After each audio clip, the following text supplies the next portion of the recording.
ইসরায়েলের আক্রমণে জ্বলছে গাজা।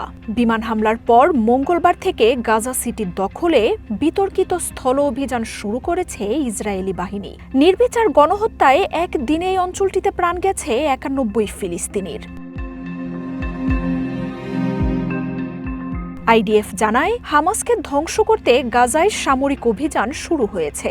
গাজা সিটিতে ইসরায়েলি শত শত সামরিক যানের বহর প্রবেশ করেছে। রাতভর অঞ্চলটিতে চালানো হয় বোমা হামলা। এক মুহূর্তের জন্যও বন্ধ হচ্ছে না আক্রমণ। ধ্বংসস্তূপের নিচে চাপা পড়েছেন বহু ফিলিস্তিনি।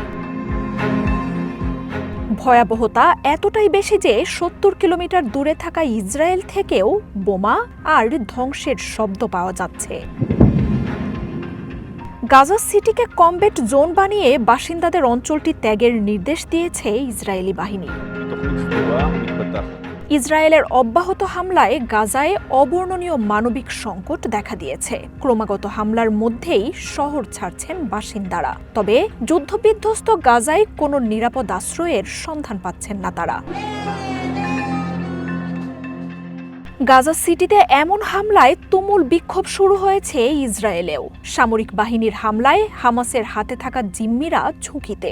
হামলা বন্ধ করতে নেতানিয়াহুর বাড়ির সামনে অবস্থান নিয়েছেন জিম্মিদের স্বজনরা। তবে গাজা যখন জ্বলছে, তখন ইসরায়েল ফেরত আমেরিকার স্টেট সেক্রেটারিকে সাদরে বরণ করে নেয় কাতার। মার্কো রুবিওর সাথে মঙ্গলবার বৈঠকে বসেন কাতারের আমির। ইসরায়েলের হামলার ঘটনায় আমেরিকার সাথে দূরত্ব নয়, বরং নতুন করে প্রতিরক্ষা চুক্তি করছে দোহা। গাজায় ইসরায়েলের আগ্রাসনের মধ্যে নিজেদের বাঁচাতে কাতারের এমন চুক্তিতে সমালোচনা শুরু হয়।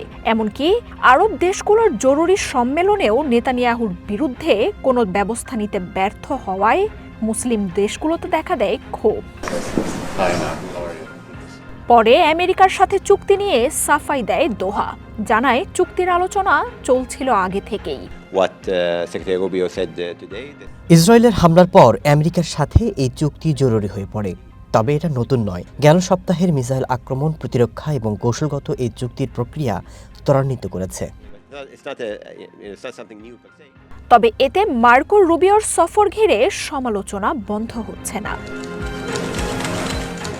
মার্জিয়া উপমা, ওয়ান ইন্টারন্যাশনাল ডেস্ক।